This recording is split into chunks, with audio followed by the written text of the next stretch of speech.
Lesson is on the surface area of cylinders and spheres. So cylinders are like soup cans, spheres are like a tennis ball, things like that. First things we're going to do here is we're going to jump right into an example. So we're going to split this object because this object is not an object that we know how to find the area of by itself. It's actually two different objects. So we're going to take this object, we're going to split it into two.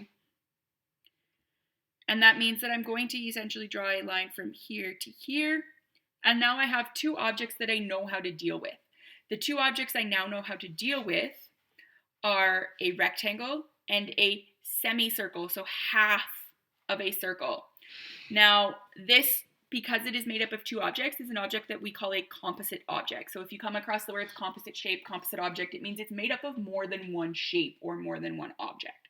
So for simplicity's sake, I'm going to take this and I'm going to label it something fun here. I'm going to label this as A and this is B so that I know I have two separate objects. So my area of object A is a rectangle. So I know that object A is going to have a surface area of length times width. Now I'm going to add in object B, so we're going A plus B to find our area. So area of A was length times width. The area of B is now going to be pi r squared divided by 2. And the reason we're dividing by 2 is because I only have half of a circle, and pi r squared is the area for a full circle. Now, it tells me that I need a radius for this. I don't have a radius currently. I have what we call a diameter because it goes directly across my semicircle or my circle. So before we can do anything with this part here, we're going to have to find out what our radius is. So let's just determine what radius is. So radius is going to be equal to my diameter divided by 2. So I'm going to take 3.5 and I'm going to divide it by 2.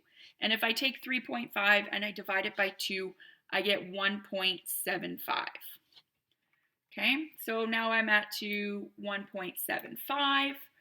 And now I can have all the information I need to sub into this formula. So I have a length of 3.5. I have a width of 3.25.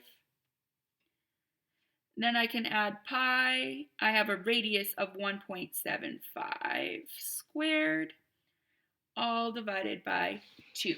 Now if I take 3.5 and 3.25, multiply them together, I get 11.4. Now I've got 11.4 plus. If I was to plug this in my calculator, the way I'm going to do so is I'm going to take 1.75, I'm going to square it, and then I'm going to multiply by the pi button on my calculator, and then I'm going to hit equals and divided by 2. And if I do that correctly, I should get 4.8.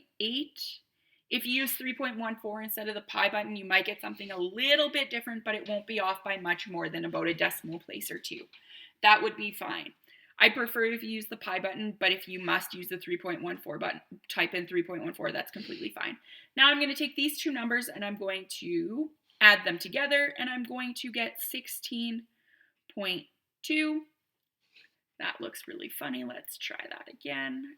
When I add them together, I'm going to wind up getting 16.2. And my units are meters squared. Do not forget to square your units, and do not forget to write your units. You must have them. Without them, you'll lose marks. All right, let's move on to example number 2. So example number 2 deals with a cylinder. So a cylinder is a three-dimensional shape with two circular bases that are parallel and congruent. The sides of a rectangle that is wrapped around the circular faces at the end, okay? So a net drawing of a cylinder looks something like this.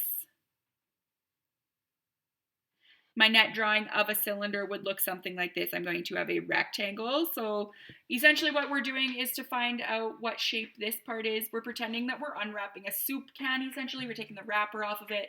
If I unwrap that soup can, I'm left with a rectangular piece. So now I have that rectangular piece. I'm also going to have two circular pieces from my top and my bottom. So I have essentially two shapes. I have two circles that we can call A and A. And I have a rectangle that can be object B in this case. So now that we have two shapes, what we need to do is we need to determine what we would use as a formula for this, okay? So for a rectangle, it's length times width, but in this case here, it's going to be the length times the height. So instead of the width of an object, it's going to be the height of an object. So in this case here, I have one rectangle, and it is going to be length times height plus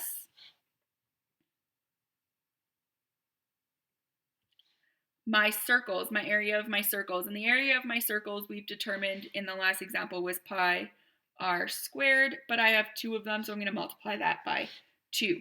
Now, in this case, we don't know what the length of this soup can is, and the reason we don't know the length of it is we would never be given a measurement for the length. We'll only ever be given a measurement for the height. So the length of this soup can, if you want to call it length, is going to be equal to the circumference. So all the part all the way around the can. So it's going to be equal to the circumference of the can. So what we can do now is we can sub in, instead of length, we can sub in a formula for circumference. And the formula for circumference is 2 pi r. So I'm now got, for a cylinder, an area formula of 2 pi r times h plus 2 pi r squared. So this formula right here gives me the ability to find the surface area of any cylinder. So let's put it to good use and take a look at our example here. We have this cylinder that is 6 meters high and has a radius of 3 meters. So in the previous example, we determined that we have a formula that looks something like this: 2 pi r squared plus 2 pi r h. This is what we've determined as our formula for this. So we're just going to figure out what's our r and what's our h. So r is equal to 3 in this case, and h is equal to 6. So we're going to take those two numbers, plug them into our formula, and we're left with something that looks like this: 2 pi times 3 squared plus 2 pi times 3 times 6. Now if I go through and I multiply 2 pi r squared, so I'm going to go 3 squared times pi times 2 in my calculator, I'm going to get 56.5. And then I'm going to add that to, in my calculator, I'm going to go pi times 2 times 3 times 6, and it should give me about 112.8. Remember, your number might be a little different if you're using 3.14 versus the pi button on your calculator. If I take these two numbers and add them together, I get 169.3 meters squared. Remember, units, super important. We like units. Example number 3 deals with a sphere. So a sphere is a 3-dimensional shape whose surface consists of points that are all the same distance from the center of your shape. So they're all the same radius away from it. We can't really draw a net drawing of this because there's no way to kind of unfold it and make it look nice. So for this, what we need to know is we need to know the radius, and we need the formula A is equal to 4 pi r squared. So in this case, I know what r is. R is equal to 4. So I can take my formula, which was A equals 4 pi r squared, and I can just sub in my radius. So 4 pi times 4 squared is going to give me 4 pi times 16. If I type 16 times pi times 4 into my calculator, I get 201. That looks really funny. 201.1 meters squared. Once again, don't forget that meters squared. It has to be there. Otherwise, I'm not going to be happy, and you're not going to be happy when you see your mark and you've lost a bunch of marks because you didn't include your units and you didn't square them. Example number 4, this is our last example. So A is the dimension of a hockey puck is 3 inches and the height is 1 inch. What is its surface area? So a hockey puck is a cylindrical shape. So we're going to use our formula 2 pi r squared plus 2 pi r h. Now it tells me the hockey puck is 3 inches wide. It's got a diameter of 3. Well, I don't need a diameter, I need a radius, and my radius is going to be my diameter divided by 2. So I'm going to take 3, divide it by 2, and I'm going to get 1.5.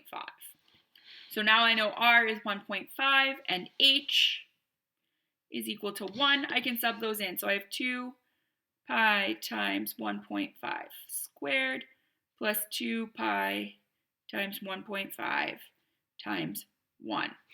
Now when I go and I plug this into my calculator, I should get 14.1 plus 9.4. And adding them together, I should get 23.5 inches squared. Units, don't forget them.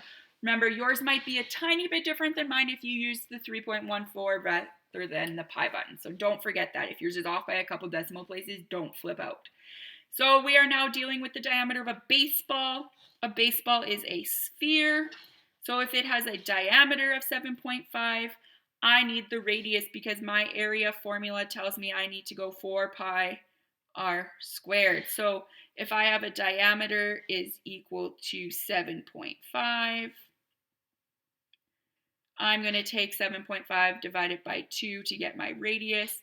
So r is going to be equal to 3.75. So I can now take that, I can sub it into my formula. I have 4 pi times 3.75 squared. And when I type 3.75 squared equals, times it by 4, times it by pi, hit the equal button again, I should get 176.7 or something close to that inches squared. Units, don't forget them. Super duper important. I dock marks for not having units and I dock marks for not squaring those units. Is this surface area? They must be squared.